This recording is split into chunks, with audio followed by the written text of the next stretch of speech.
ஒவ்வொரு வாரமும் ஞாயிற்றுக்கிழமை பொன்னியின் செல்வன் கதை நம் சேனலில் போடப்படும். அனைவரும் பார்க்கும்படி கேட்டுக்கொள்கிறேன்.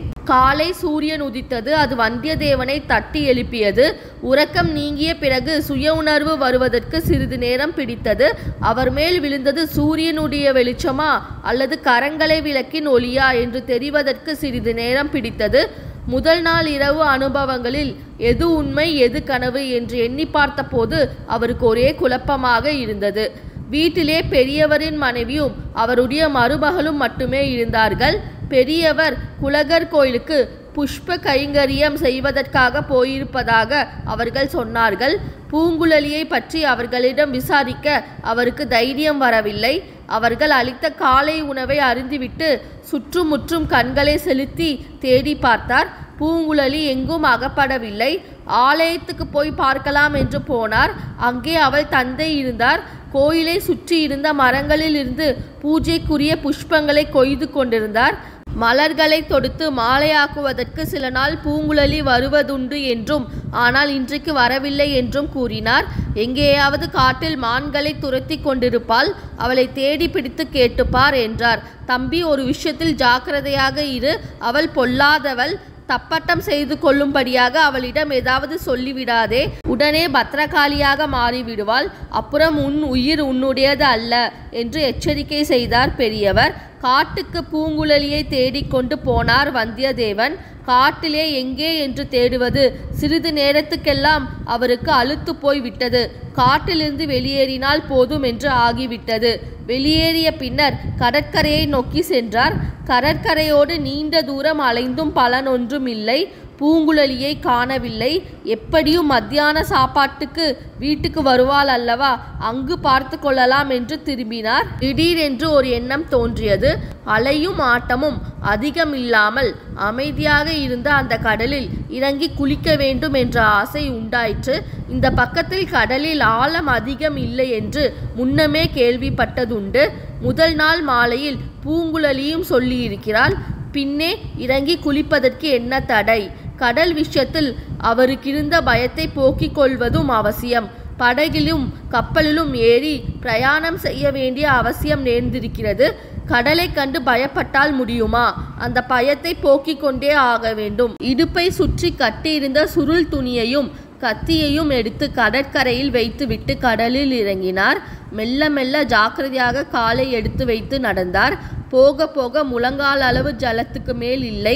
சிறிய அலைகள் வந்து மோதிய போது ஜலம் இடுப்பளவுக்கு வந்தது. அதற்கு மேலே இல்லை. அழகான சமுத்திரம் இது. அமிழ்ந்து குளிப்பதற்கு கூட தண்ணீர் இல்லையே என்று சொல்லிக்கொண்டே இன்னும் மேலே சென்றார். அடடே, ஆழம் இல்லை என்று எண்ணிக்கொண்டே கரையிலிருந்து வெகு தூரம் வந்துவிட்டோமோ? திடீரென்று கடல் பொங்கினால், அலைகள் பெரிதாக மோதினால் இந்த எண்ணம் தோன்றி கரைப்பக்கம் திரும்பி பார்த்தார். அதிக தூரம் கரையிலிருந்து வந்துவிட்டது என்னவோ உண்மைதான். ஆனால் அப்படி ஒன்றும் கடல் திடீரென்று பொங்கிவிடாது. ஓஹோ, அதோ பூங்குழலி வருகிறாள். கரையேறி அவளை பிடித்து கொள்ள வேண்டும். பிடித்து கொண்டு நயமான வார்த்தைகளினால் மறுபடி கேட்க வேண்டும். அவளும் நம்மை பார்த்துவிட்டுதான் வருகிறாள் போலிருக்கிறது. நாம் இருக்கும் திசையை நோக்கியே வருகிறாள். ஏதோ நம்மை பார்த்து செய்கை செய்கிறாளே. ஓஹோ, இது என்ன?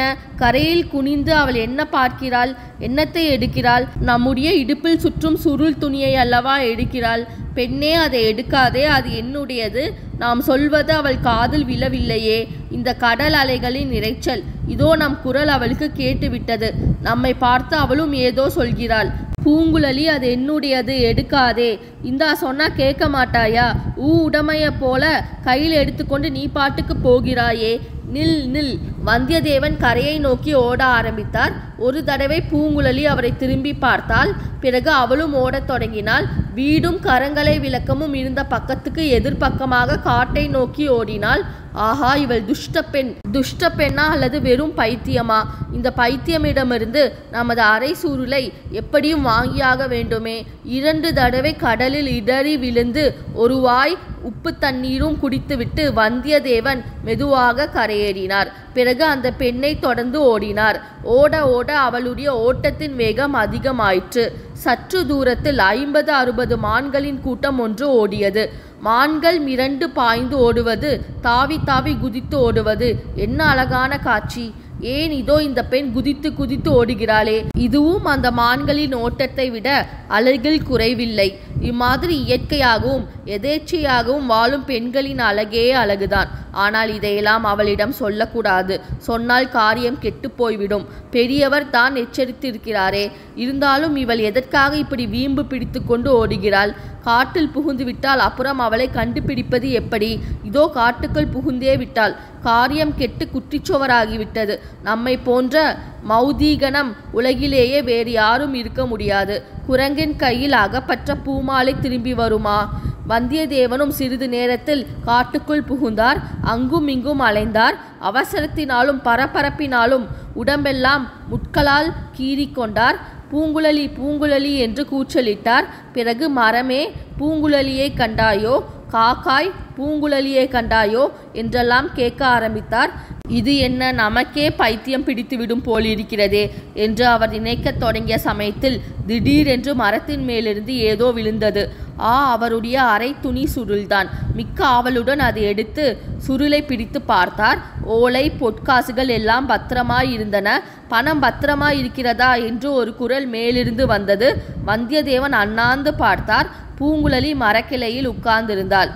வியர்த்து விறுவிறுத்து போயிருந்த வந்தியத்தேவன் தன்னை மீறிய கோபத்தினால், உன்னை போன்ற பைத்தியத்தை நான் பார்த்ததே இல்லை என்றார். உன்னை போன்ற ஆந்தையை நான் பார்த்ததில்லை. அம்மம்மா, என்ன முழிக்கிறாய் என்றார் பூங்குழலி.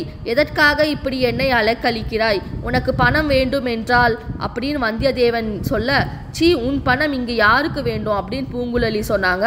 அப்படியானால் எதற்காக இதை தூக்கி கொண்டு ஓடி வந்தாய் அப்படின்னு வந்தியத்தேவன் கேட்க, அவ்விதம் நான் செய்யாவிட்டால் நீ காட்டுக்குள் வந்திருக்க மாட்டாய், எங்கள் வீட்டுக்குள் திரும்பி போயிருப்பாய் அப்படின்னு பூங்குழலி சொன்னாங்க. போயிருந்தா என்ன அப்படின்னு வந்தியத்தேவன் கேட்க, இந்த மரத்தின் மேல் ஏறிப்பார், தெரியும் அப்படின்னு பூங்குழலி சொன்னாங்க. என்ன தெரியும் அப்படின்னு வந்தியத்தேவன் கேட்க, 10-15 குதிரைகள் தெரியும், வாள்களும் வேல்களும் மின்னுவது தெரியும் அப்படின்னு பூங்குழலி சொன்னாங்க. அவளுடைய முக தோற்றத்திலிருந்து அவள் கூறுவது உண்மையாக இருக்கலாம் என்று தோன்றியது. ஆயினும் நிச்சயமாக தெரிந்து கொள்ள விரும்பி வந்தியத்தேவன் மரத்தின் மேல் ஏறினார். ஏறுவதற்கு முன் அரை சுற்று சுருளை கெட்டியாக கட்டி கொண்டார். ஒருவேளை இவள் மரத்தின் மேலிருந்து அதை தவறி போட்டிருக்கலாம். இப்போது மறுபடியும் அதை அபகரிக்க சூழ்ச்சி செய்கிறாளோ என்னவோ, யார் கண்டது அப்படின்னு வந்தியத்தேவன் யோசிச்சாரு. மரத்தின் மேலேறி கலங்கரை விளக்கின் பக்கம் நோக்கினார். பூங்குழலி கூறியது உண்மைதான். அங்கே 10-15 குதிரைகள் நின்றன. குதிரைகள் மீது வாள்களும் வேல்களும் பிடித்த வீரர்கள் இருந்தார்கள். அவர்கள் யாராக இருக்கும்? நம்மை பிடிப்பதற்கு வந்த பழுவேட்டேரின் ஆட்கள்தான். வேறு யாராக இருக்க முடியும்? பூங்குழலி தன்னை பெரும் ஆபத்திலிருந்து காப்பாற்றினாள். எதற்காக, என்ன நோக்கத்துக்காக? இன்னும் சில விஷயங்கள் தெளிவாகவில்லையே. இருவரும் மரத்திலிருந்து கீழே இறங்கினார்கள். பூங்குழலி, என்னை பேராபத்திலிருந்து காப்பாற்றினாய், உனக்கு மிக மிக நன்றி என்றார் வந்தியத்தேவன். வெறும் பொய், ஆண் பிள்ளைகளுக்கு நன்றி கூட உண்டா என்றார் பூங்குழலி. எல்லா ஆண் பிள்ளைகளும் போல் என்னையும் எண்ணிவிடாதே அப்படின்னு வந்தியத்தேவன் சொல்ல, நீ எல்லாரையும் போல் இல்லை, ஒரு தனி மனிதன் தான் அப்படின்னு பூங்குழலி சொல்ல, பெண்ணே, உன்னை ஒரு கேள்வி கேட்கலாமா அப்படின்னு வந்தியத்தேவன் கேட்க, தாராளமாக கேட்கலாம், மறுமொழி கூறுவது ஏன் இஷ்டம் அப்படின்னு பூங்குழலி சொல்ல, என்னை காப்பாற்ற வேண்டும் என்று ஏன் எண்ணினாய்?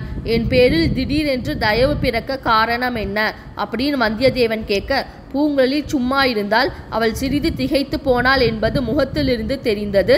அப்புறம் யோசித்து பார்த்து, அசடுகளை கண்டால் எனக்கு எப்போதும் கொஞ்சம் பரிதாபம் உண்டு என்றாள்.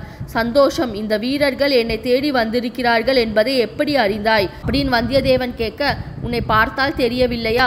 நீ தப்பி ஓடி ஒளிந்து கொள்ள வந்திருக்கிறவன் என்று நேற்றைக்கே யூகித்தேன். இன்றைக்கு காலையில் உன் சிநேகிதன் வைத்தியர் மகன் மூலமாக அது ஊர்ஜினம் ஆயிற்று. அவர் என்ன உளறினார் அப்படின்னு வந்தியத்தேவன் கேட்டாரு. காலையில் எழுந்ததும் காட்டிலே மூலிகை தேட வேண்டும் என்றார். நான் அழைத்து போவதாக சொல்லி இங்கு அழைத்து கொண்டு வந்தேன். என்னிடத்தில் காதல் புரிய ஆரம்பித்தார். உன்னுடைய சிநேகிதன் உன்னை முந்தி கொண்டு விட்டானே என்று சொன்னேன் அப்படின்னு பூங்குழலி சொல்ல, என்ன சொன்னாய் அப்படின்னு வந்தியத்தேவன் கேட்க, கொஞ்சம் பொறு, கேட்டு கொண்டு வா. நீ என்னிடம் காதல் புரிய தொடங்கிவிட்டதாக சொன்னேன். அப்போதுதான் உன் பேரில் அவருடைய சந்தேகத்தை வெளியிட்டார். ஏதோ ராஜ தண்டனைக்கு பயந்து நீ ஓடி தப்பி வந்திருக்கிறாய் என்று அவருக்கு வழியில் பல காரணங்களால் சந்தேகம் தோன்றியதாம்.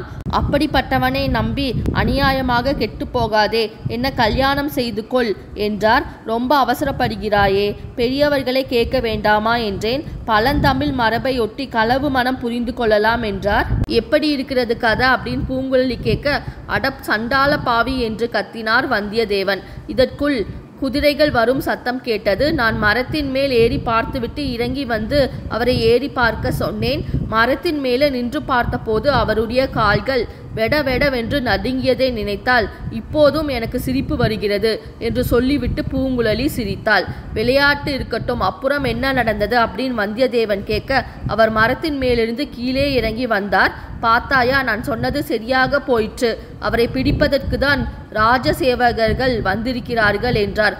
அப்படியானால் அவருடன் வந்த உன்னையும் பிடிப்பார்கள் அல்லவா? நீ ஓடி எங்கேயாவது ஒளிந்து கொள் என்றேன். அப்படித்தான் செய்ய வேண்டும் என்றார்.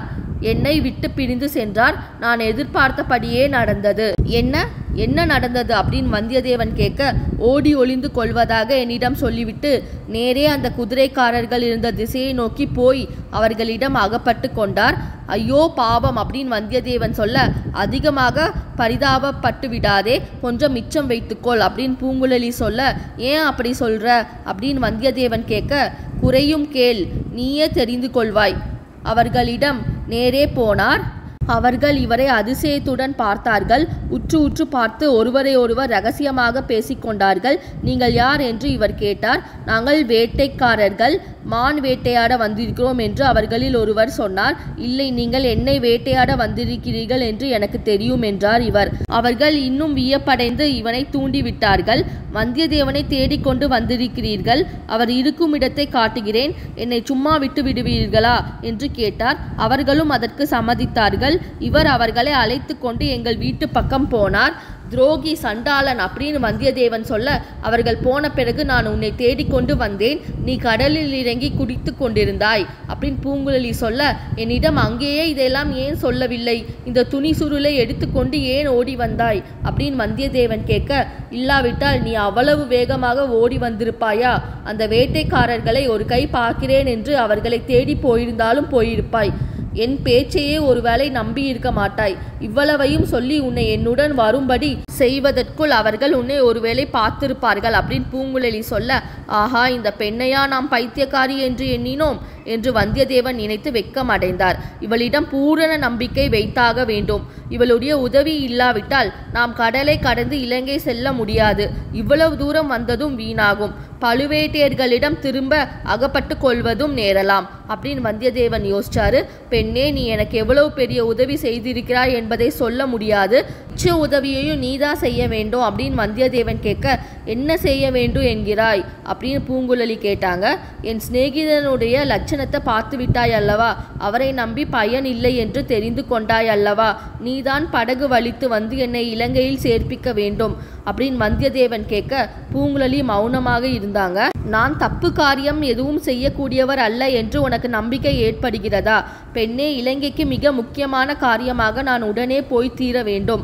இந்த உதவி எனக்கு நீ அவசியம் செய்தாக வேண்டும் அப்படின்னு வந்தியத்தேவன் கேட்க, செய்தால் எனக்கு என்ன தருவாய் அப்படின்னு பூங்குழலி கேட்டாங்க. அவளுடைய முகத்தில் முதன் முறையாக நாணத்தின் அறிகுறி தென்பட்டது. கன்னங்கள் குளிந்தன. அவளுடைய முகத்தின் அழகு பன்மடங்கு அதிகமாக சுடர்விட்டு ஒளிந்தது. முதல் நாள் இரவு கண்ட கனவில் இதே மாதிரி அவர் கேட்டது வந்தியத்தேவனுக்கு நினைவுக்கு வந்தது.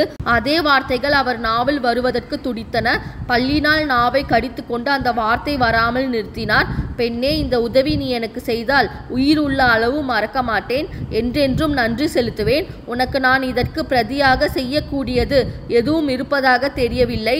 நீ ஏதாவது செய்யும்படி சொன்னால் கட்டாயமாக செய்வேன் அப்படின்னு வந்தியத்தேவன் சொன்னாரு. பூங்குழலி சிந்தனையில் ஆழ்ந்தாள். சொல்ல எண்ணியதை சொல்லலாமா வேண்டாமா என்று தயங்கியதை போல் காணப்பட்டது. என்னால் உனக்கு ஆகக்கூடிய பிரதி உதவி ஏதேனும் இருந்தால் சொல், நிச்சயம் செய்கிறேன் அப்படின்னு வந்தியத்தேவன் சொல்ல, இது சத்தியமான வார்த்தைகள் தானா அப்படின்னு பூங்குழலி கேட்க, சத்தியம் சத்தியம் அப்படின்னு வந்தியத்தேவன் சொல்ல, அப்படியானால் சமயம் வரும்போது சொல்கிறேன், அப்போது மறந்துவிட மாட்டாயே அப்படின்னு பூங்குழலி கேட்க, ஒரு நாளும் மறக்க மாட்டேன். நீ எப்போது பிரதி உதவி கேட்பாய் என்று காத்திருப்பேன். அதுவரையில் உனக்கு கடன் பத்திருப்பதாகவே எண்ணியிருப்பேன் அப்படின்னு வந்தியத்தேவன் சொன்ன பூங்குழலி மீண்டும் சிறிது நேரம் சிந்தனை வயப்பட்டிருந்தாள். சரி, என்னுடன் வா, இந்த காட்டில் ஒரு இடத்துக்கு உன்னை நான் அழைத்து போகிறேன். அங்கே இன்று பொழுது சாயும் வரையில் நீ இருக்க வேண்டும், பட்டினியாக தான் இருக்க வேண்டும் அப்படின்னு பூங்குழலி சொல்ல, அதை பற்றி கவலை இல்லை, காலையில் உன் அண்ணி பழைய சோறு போட்டால் அவளுடைய வயிற்றெரிச்சலை கிளப்புவதற்காகவே அதிகமாக சாப்பிட்டேன். இனி ராத்திரி வரையில் சாப்பாடு தேவையில்லை அப்படின்னு வந்தியத்தேவன் சொல்ல, ராத்திரி கூட சாப்பாடு கிடைக்கிறதோ என்னவோ, கையில கொஞ்சம் எடுத்து வர பார்க்குற. நான் சொல்லும் இடத்தில் இருட்டும் வரை நீ இருக்க வேண்டும். இருட்டிய பிறகு நான் திரும்ப வந்து ஒரு சத்தம் செய்வேன். குயில் குக்கு என்று கூவுவதை கேட்டிருக்கிறாயா அப்படின்னு பூங்குழலி கேட்க, நன்றாக கேட்டிருக்கிறேன். அப்படி கேட்டிராவிட்டாலும் உன் குரலை தெரிந்து கொள்வேன் அப்படின்னு வந்தியத்தேவன் சொல்ல, நான் குரல் கொடுத்ததும் நீ அவ்விடத்திலிருந்து வெளியே வர வேண்டும். இருட்டி ஒரு ஜாமத்துக்குள் படகில் ஏறி நாம் புறப்பட்டு விட வேண்டும் அப்படின்னு பூங்குழலி சொல்ல, குயிலின் குரல் எப்போது வரும் என்று காத்திருப்பேன் அப்படின்னு வந்தியத்தேவன் சொல்ல, காட்டின் மத்தியில் மணல் மேடு இட்டிருந்த ஓரிடத்துக்கு பூங்குழலி வந்தியத்தேவனை அழைத்து போனாள். மேட்டின் மறுபக்கத்தில் மரஞ்செடி கொடிகள் மற்ற இடத்தை விட அதிக நெருக்கமாயிருந்தன. அவற்றை லாவகமாக கையினால் விலக்கி கொண்டு ஒரு மரத்தின் வழியாக பள்ளத்தில் இறங்கினாள். வந்தியத்தேவனும் அவளை பின்பற்றி இறங்கினார். அங்கே ஒரு பழைய மண்டபத்தின் மேல் விளிம்பு காணப்பட்டது. இன்னும் உற்று பார்த்ததில் இருளடைந்த மண்டபத்தின் இரு தூண்கள் தெரிந்தன. இவை எல்லாவற்றையும் மரங்களும் செடி கொடிகளும் மறைத்திருந்தன. எந்த பக்கமிருந்து பார்த்தாலும் அந்த மண்டபம் அங்கே இருப்பது தெரியவே தெரியாது. இந்த மண்டபத்தில் ஒரு சிறுத்தை குடியிருந்தது. அது போன பிறகு நான் இதில் இருக்கிறேன். என்னுடைய சொந்த தனி வீடாக வைத்து கொண்டிருக்கிறேன். மனிதர்களை காண பிடிக்காத போது இவ்விடத்துக்கு நான் வந்து விடுவது வழக்கம். சட்டியில் தண்ணீர் இருக்கிறது. இன்று பகலெல்லாம் இங்கேயே இரு. நாலாபுறமும் மனிதர்கள் குரல் கேட்டாலும் குதிரைகள் ஓடும் சத்தம் கேட்டாலும் வேறு என்ன தடபுடல் நடந்தாலும் நீ வெளியில் தலை காட்ட வேண்டாம், மேட்டின் மேல் ஏறி பார்க்க வேண்டாம் என்று பூங்குழலி கூறினாள். இருட்டிய பிறகும் இங்கேயே இருக்க சொல்கிறாயா? காட்டு மிருகம், புலி, சிறுத்தை ஏதாவது வந்தால் என்று வந்தியத்தேவன் கேட்டார்.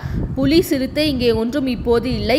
வந்தால் நரியும் காட்டு பன்றியும் வரும். நரிக்கும் பன்றிக்கும் பயப்பட மாட்டாயே அப்படின்னு பூங்குழலி கேட்க, பயம் ஒன்றும் இல்லை. இருட்டில் வந்து மேலே விழுந்தால் என்ன செய்வது? கையில் வேல் கூட இல்லை, வீட்டில் வைத்து விட்டேன் அப்படின்னு வந்தியத்தேவன் சொல்ல, இந்த ஆயுதத்தை வைத்துக்கொள் என்று பூங்குழலி மண்டபத்தில் கிடந்த ஒரு ஆயுதத்தை எடுத்து கொடுத்தாள். அது ஒரு விசித்திரமான ஆயுதம். இருபுறமும் வாள் போல் கூறாக முட்கள் இருந்தன. முட்கள் இரும்பை விட கெட்டியாய் இருந்தன. இந்திரனுடைய வஜ்ராயுதம் இப்படிதான் இருக்கும் போலும் அப்படின்னு வந்தியத்தேவன் யோசிச்சாரு. இது என்ன ஆயுதம், எதனால் செய்தது அப்படின்னு வந்தியத்தேவன் கேட்டாரு. இது ஒரு மீனின் வாள். இந்த மண்டபத்தில் குடியிருந்த சிறுத்தை என் மீது பாய வந்த போது இதனால் அடித்துதான் அதை கொன்றேன் அப்படின்னு பூங்குழலி சொன்னாங்க. இந்த சேனல் பிடிச்சிருந்தா லைக் பண்ணுங்கள், ஷேர் பண்ணுங்கள், சப்ஸ்கிரைப் பண்ணுங்கள். நீங்கள் இந்த சேனலை சப்ஸ்கிரைப் பண்ண ஸ்க்ரீனில் வர வீங்கிற ஐக்கானை கிளிக் பண்ணுங்கள். அடுத்து என்ன நடந்தது என்பதை பற்றி அடுத்த வீடியோவில் பார்ப்போம். ஒவ்வொரு வாரமும் ஞாயிற்றுக்கிழமை பொன்னியின் செல்வன் கதை நம் சேனலில் போடப்படும். அனைவரும் பார்க்கும்படி கேட்டுக்கொள்கிறேன். நன்றி.